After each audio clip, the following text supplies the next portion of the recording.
没有天敌的动物往往最先消失，有天敌的动物则会逐步壮大。大自然中的这一现象在人类社会也同样存在。敌人的力量会让一个人发挥出巨大的潜能，创造出惊人的成绩。尤其是当敌人强大到足以威胁到你的生命的时候，你一刻不努力，你的生命就会有万分的惊险。在你的人生中，一定会遇到各种各样的对手，不必过于担心，因为敌人是一把双刃剑，可能对你造成威胁，但也可能成为你进取的动力。在武汉进行的男篮亚锦赛上，人们很关注担任解说嘉宾的姚明，很专业，挺幽默，如果声调再高一点点就好了，这是人们对他的评价。姚明的思维颇为敏捷，口才也相当优秀，虽然没有接受过正规的主持训练，但是解说比赛有自己独特的风格。虽然已经不再打篮球了，但篮球水平高超的姚明对球场上的现象点评及时而准确，很有预见性。有个财主非常吝啬，从不请客。一天，他的邻居租用他家房子设宴请客，有人路过这里，见里面非常热闹，就问财主家的看门人：“你们家主人今天请客吗？”看门人说：“要我家主人请客，等下辈子吧。”不巧这话让刚要出门的财主听到了，财主大声喊道：“谁让你答应他请客的时间了？”李白小的时候读书并不用功，有一天，他的书读到一半就不耐烦了。这么厚一本书，什么时候才能读完呢？于是他干脆不读了，把书一扔，就跑出去玩了。他在小溪边看到一位老婆婆，拿着一根铁棒在石头上磨。李白觉得很奇怪，就问：“老婆婆，您这是在干什么？”老婆婆一边磨一边回答：“我在磨绣花针。”李白更奇怪了，又问：“这么粗的铁棒能磨成针吗？”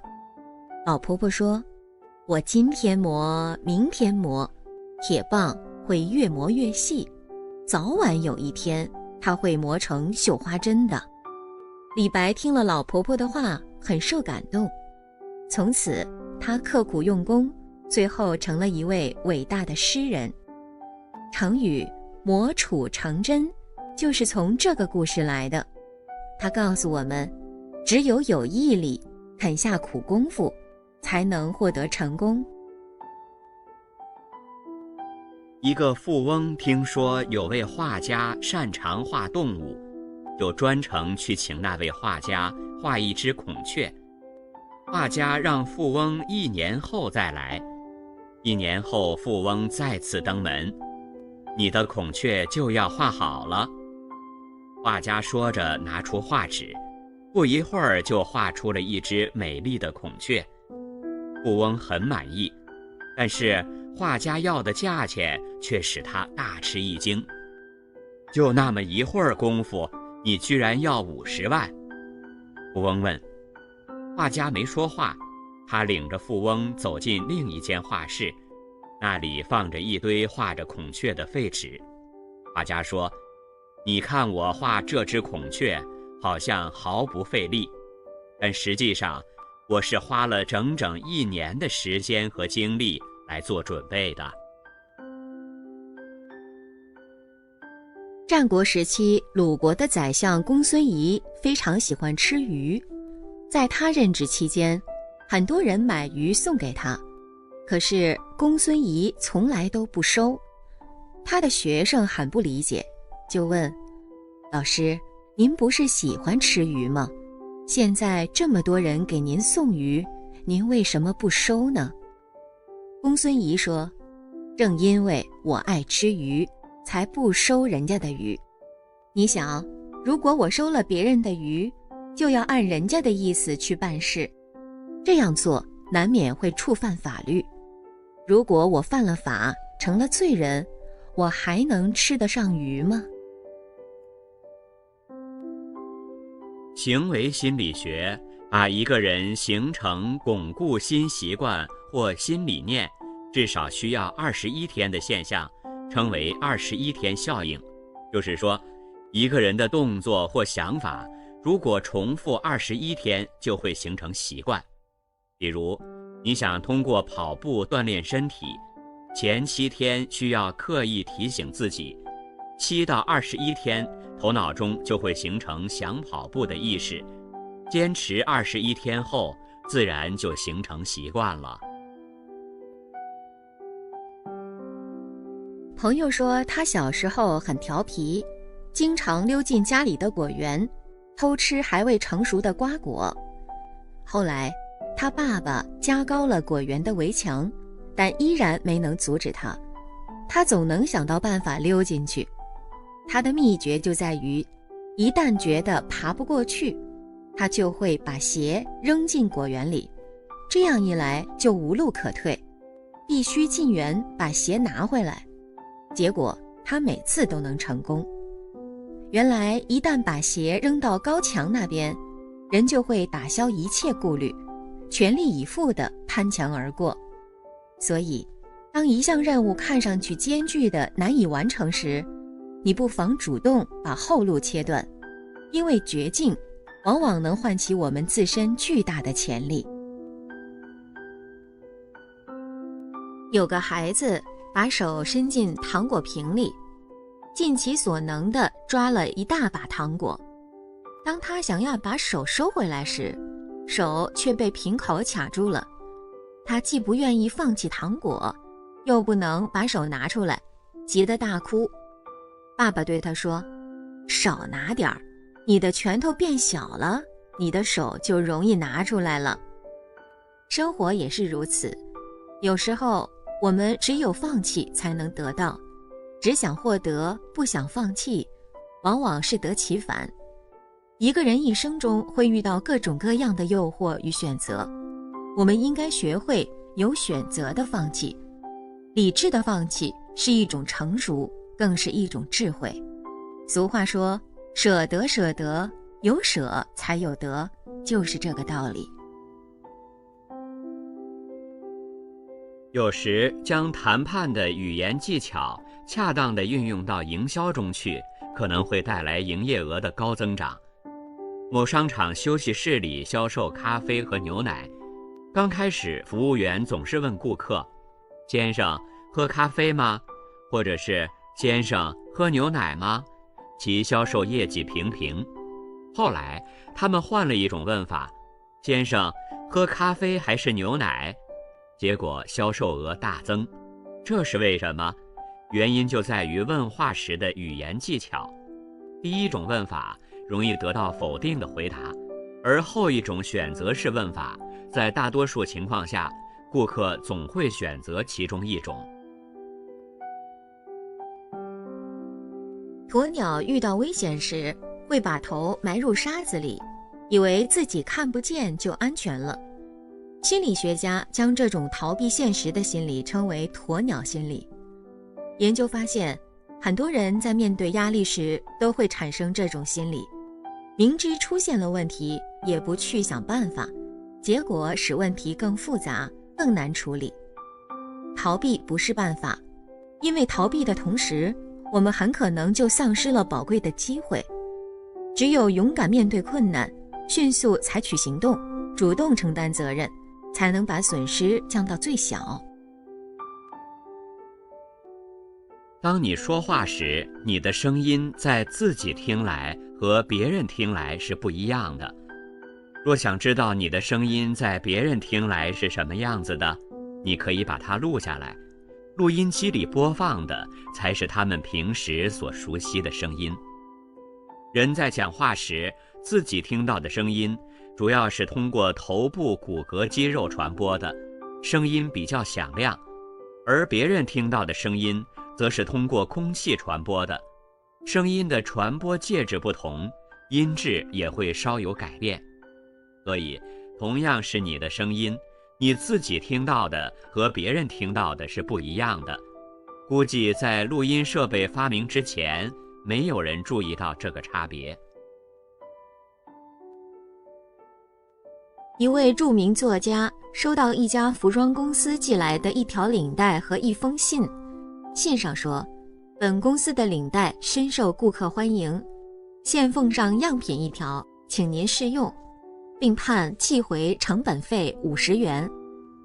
不久，该公司收到作家的回信和小说一本，信上说，本人的小说深受读者青睐，现附一本，让你们一饱眼福。此书定价59元，烦请贵公司寄回9元。小时候，每次上学前，母亲总是说：“快点儿，不然要迟到了。”我点点头，抓起书包就往外跑。这时，母亲又会说：“慢点儿，别摔倒了。”我心里想，我到底是该快还是该慢呢？长大后，我终于明白了这个道理。女人一旦做了母亲，就变得矛盾了。在她们眼里，孩子永远是孩子，永远需要关怀和呵护。快点儿是母亲希望孩子在人生道路上迈开大步向前走，慢点儿是母亲希望孩子走得更稳一些。快点儿，慢点儿，这看似矛盾的话，其实融入了母亲对孩子浓浓的爱。一家公司的总经理把部门主任找来说，有人想收购我们公司，你要想办法把我们的股票价格抬高，让他们买不起。我不管你用什么办法，只要能达到目的就行。第二天，该公司股票的价格上涨了5个点，第3天又上涨了5个点。总经理非常满意，问部门主任：“你是怎么做到的？”我放了一个假消息。什么假消息？我说您快要辞职了。一位母亲给她3岁的孩子买了一个漂亮的气球，孩子开心地抓着系在气球上的那根细线，在路上跑着跳着。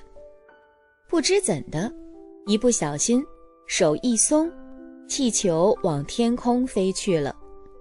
孩子伤心地哭了起来。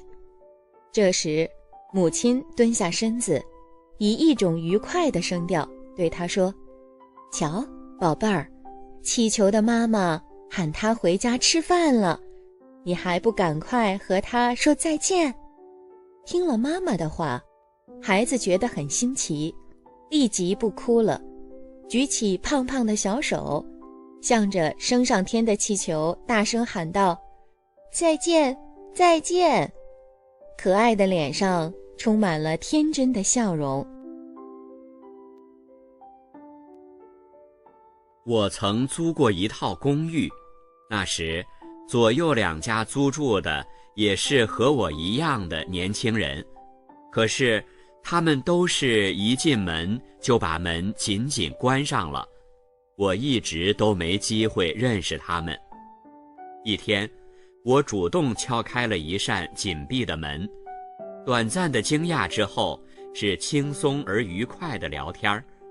就这样，我认识了3个和我同龄的男孩子。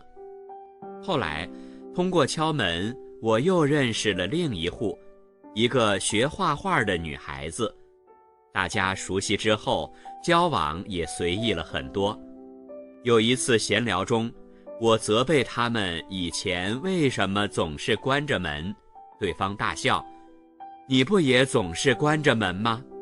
原来如此，交往中别人的反应是一面镜子，照出了我们的行为。责备别人冷淡，其实是自己的态度吓退了别人。很多时候是你自己把门关上了，别人才同样关上了门。人生的道路有千百条，但每一条路都只通向一个目标。一个人不可能同时向南又向北，路只能一步一步地走，目标只能一个一个地实现。你如果什么都想要，最终可能什么也得不到。太多的幻想，往往使人不知如何选择。当你还在举棋不定时，别人或许已经到达目的地了。目标是指路明灯，人生没有目标，就没有坚定的方向。在人生的竞赛场上，一个人无论多么优秀，如果没有一个明确的人生目标，也很难取得事业上的成功。许多人并不缺少信心、能力、智力，之所以没有成功，只是因为没有确立目标，或没有选准目标。